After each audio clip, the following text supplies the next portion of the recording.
Hello दोस्तों, स्वागत है शिवांशु टेक्निकल चैनल में।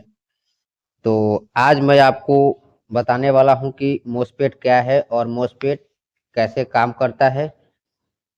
इसका पूरा फुल डिटेल बताने वाला हूं और साथ ही इसका बेसिक सर्किट में किस प्रकार से यूज होता है इसके बारे में भी पूरा फुल जानकारी मिलेगा इस वीडियो में। अगर आप इस वीडियो को पूरा कंप्लीट वॉच कर लेते हैं तो आपको दूसरा वीडियो देखने की आवश्यकता नहीं होगी। आपका सारा डाउट इसी वीडियो में ही क्लियर हो जाएगा। अगर आपको यह वीडियो पसंद आता है तो प्लीज़ एक लाइक कर दीजिएगा और प्यारा सा कमेंट भी कर दीजिएगा। अगर चैनल पर नए हो तो प्लीज़ हमारे चैनल को सब्सक्राइब भी कर लीजिएगा। तो सबसे पहले जो यह मोस्फेट होता है, सबसे पहले हम जानेंगे कि मोस्फेट का नाम, पूरा नाम क्या होता है। तो देखिए दोस्तों, मोस्फेट का जो पूरा नाम होता है मेटल ऑक्साइड, इसका जो पूरा नाम होता है metal oxide field effect transistor होता है। यह एक ट्रांजिस्टर ही होता है। यह जो मोस्फेट होता है एक प्रकार का ट्रांजिस्टर ही होता है। बहुत लोग सोचते होंगे कि जो मोस्फेट होता है यह अलग होता है और ट्रांजिस्टर अलग होता है। नहीं, ये ट्रांजिस्टर ही होता है। लेकिन ट्रांजिस्टर और मोस्फेट में अंतर क्या है कि जो ट्रांजिस्टर होता है वह कम एम्पियर पर यानी कम एम्पियर के सर्किट में इसको ट्रांजिस्टर को यूज किया जाता है, जो क्या करता है सिग्नल को एम्पलीफाई करने का काम करता है। लेकिन जो मोस्फेट होता है उसको हाई एम्पियर के सर्किट में यूज किया जाता है, जैसे इन्वर्टर हुआ, चार्जर हुआ, इस सब में मोस्फेट का यूज किया जाता है। अब जो मोस्फेट होता है वह दो प्रकार का होता है, एक एन चैनल होता है और एक पी चैनल होता है। तो हम आपको सबसे पहले जो मोस्फेट होता है उसका सर्किट डायग्राम बनाकर उसका पिन आउट हम आपको बताते हैं। देखिए, जो मोस्फेट होता है कुछ इस प्रकार से इसकी बनावट होती है। इसमें 3 लेग होती है। जैसे मान लीजिए कि यह ZN44, यह एन चैनल है और दूसरा मान लीजिए कि एक है जो इसमें भी 3 पिन होता है, इसको मान लीजिए पी चैनल। मोस्फेट जो होता है 2 चैनल का होता है, एक एन चैनल और एक पी चैनल। इसका पिन का डिटेल कुछ इस प्रकार से होता है। जैसे ये गेट हुआ, ये ड्रेन हुआ, ये सोर्स हुआ। ठीक उसी प्रकार इसका भी होता है। ये गेट हुआ, ये ड्रेन हुआ, ये सोर्स हुआ। यानी एन चैनल हो या पी चैनल हो, दोनों का जो पिन डिटेल होता है वह सेम होता है। अब इसको वर्क कराने के लिए हमको गेट पर वोल्टेज देना पड़ेगा। इसको वर्क कराने के लिए हमको गेट पर वोल्टेज देना पड़ेगा। ये जो होता है मोस्फेट जो होता है स्विचिंग, जैसे ये रिले हमारा काम करता है, जैसे स्विचिंग का काम करता है, ठीक उसी प्रकार ये हमारा जो मोस्फेट होता है या ट्रांजिस्टर होता है स्विचिंग के लिए लगाया जाता है। जहाँ हाई स्विचिंग की आवश्यकता होती है वहां पे मोस्फेट का यूज किया जाता है। जहाँ पे हाई एम्पियर का यूज होता है वहां पे मोस्फेट का यूज होता है, वहां पे स्विचिंग के लिए मोस्फेट यूज किया जाता है। और जहाँ लो एम्पियर का आवश्यकता होती है जिस सर्किट में, वहां पे ट्रांजिस्टर यूज किया जाता है। इसका भी काम होता है स्विचिंग करना। अब क्या होता है कि जैसे हम गेट पर वोल्टेज देते हैं तो हमको क्या होता है,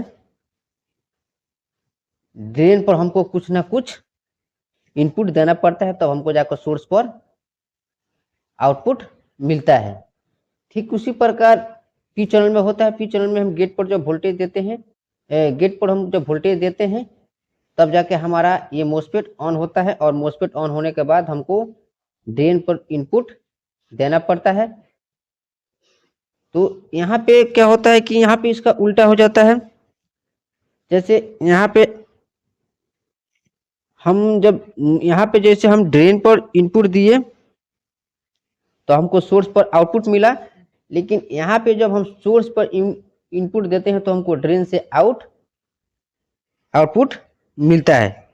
कुछ इस प्रकार से पी चैनल काम करता है, कुछ इस प्रकार से एन चैनल काम करता है।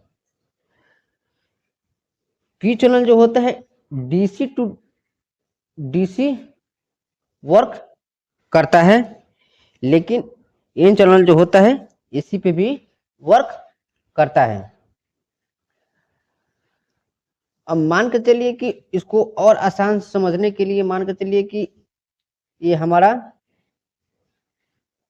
नल हो गया, यहाँ से टंकी से पानी आता है, और मान के चलिए कि यहाँ पे इसका कंट्रोलर है। तो जब यहाँ से हम पानी को इन कराते हैं तो हमको यहाँ पे क्या होता है, आउटपुट मिलता है। जब इसको हम गेट को ऑन करते हैं तब जैसे जैसे गेट को ऑन करते हैं उसी प्रकार से हमको आउटपुट में पानी यानी नीचे हमको पानी देखने के लिए मिलता है। जैसे हम इस गेट को बंद कर देते हैं तो यहाँ पे हमें आउटपुट कुछ नहीं मिलता है। ठीक उसी प्रकार एन चैनल मोस्फेट हमारा वर्क करता है। जैसे ही गेट पर हम वोल्टेज देते हैं तो हमारा क्या होता है, मोस्फेट ऑन हो जाता है। और जैसे ही यहाँ पे ये ठीक इसी प्रकार से काम करता है। जैसे हम नल को खोलते हैं तो पानी आता है, और बंद कर देते हैं तो पानी आना बंद हो जाता है। और जब इसको हल्का सा खोलते हैं तो हल्का सा पानी आता है, जब पूरा खोलते हैं तो पूरा पानी आता है। उसी प्रकार जैसे जैसे हम गेट पर वोल्टेज देंगे उसी प्रकार से हमको आउटपुट में वोल्टेज देखने के लिए मिलेगा। ये जो होता है इन चैनल पे क्या होता है, एसी वोल्टेज देने के लिए एक माइक्रो कंट्रोलर आईसी लगाया जाता है। जैसे आप यहाँ पे सर्किट में देख रहे हैं, ठीक इसी प्रकार से माइक्रो कंट्रोलर सर्किट लगाया आईसी लगाया जाता है जो हमें गेट पर वोल्टेज देता है। जैसे मान के चलिए यहाँ पर इसका हम सिंबल, इसका सर्किट डायग्राम बनाते हैं। देखिए कुछ इसी प्रकार से हमको साइन वेव स्क्वायर वेव में क्या होता है, इस पे हम फ्रीक्वेंसी देते हैं तो हमारा जब आईसी के द्वारा हम इस पर वोल्टेज देते हैं इस प्रकार से, तो हमारा जेड जो जेड 44 होता है इन चैनल का मोस्फेट ये ऑन होता है। एक बात आपको समझा देना चाहता हूं कि क्या होता है कि जैसे जैसे सर्किट, ये हमारे पास एक सर्किट है, इस पर आपको हम समझा देना चाहता हूं कि जिस ये सर्किट जो होता है सबसे पहले इसमें एसी वोल्टेज देते हैं तो हमारा एसी क्या करता है, एसी को डीसी में करता है डीसी, फिर यहाँ पे आता है तो ये आईसी क्या करता है, एसी करता है। क्योंकि देखिए हमारा जब भी ट्रांसफार्मर वर्क करता है डीसी पर वर्क नहीं करता है, एसी पर वर्क करता है। चाहे आप इन्वर्टर के सर्किट में भी देखे होंगे कि उस पर ट्रांसफार्मर लगा होता है, वहां पे हम अगर 12 वोल्ट डीसी देंगे तो हमारा ट्रांसफार्मर वर्क नहीं करेगा। जब भी इसको वर्क कराना होगा तो हमको यहाँ पे डीसी वोल्टेज नहीं बल्कि यहाँ पे एसी वोल्टेज देना पड़ेगा, तब जाकर हमारा यह ट्रांसफार्मर वर्क करेगा। तो इसको वर्क कराने के लिए देखिए यहाँ पे आईसी लगाया गया। ये आईसी जो है ये मोस्फेट ही है, ये आईसी जो है मोस्फेट ही है। ये क्या करता है, जब यहाँ पे एसी देते हैं तो एसी आता है फ्यूज के माध्यम से, यहाँ पर डायोड लगा हुआ है। डायोड क्या करता है, यहाँ पर इसको डीसी करके फिल्टर कैपेसिटर डीसी वोल्टेज बनाकर इसको फिर आईसी पे भेजा जाता है।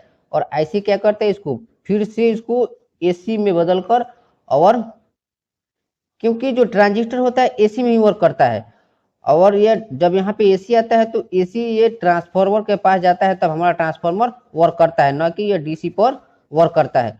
इसको वर्क कराने के लिए हमेशा यहाँ पे एसी वोल्टेज देना पड़ेगा, तब जाकर हमारा ट्रांसफार्मर वर्क करेगा। जब इस पर हम डीसी देंगे तो हमारा वर्क नहीं करेगा। तो इसी प्रकार यहाँ पे क्या होता है, गेट पर जब हम AC voltage IC micro controller IC द्वारा इस पर वोल्टेज एसी वोल्टेज देते हैं तो हमारा यह वर्क करता है। यहाँ पे डीसी वोल्टेज देने पर वर्क नहीं करेगा। जैसे यहाँ पे मेरे पास एक इन्वर्टर का सर्किट है, यहाँ पे भी क्या है, मोस्फेट लगाया गया है।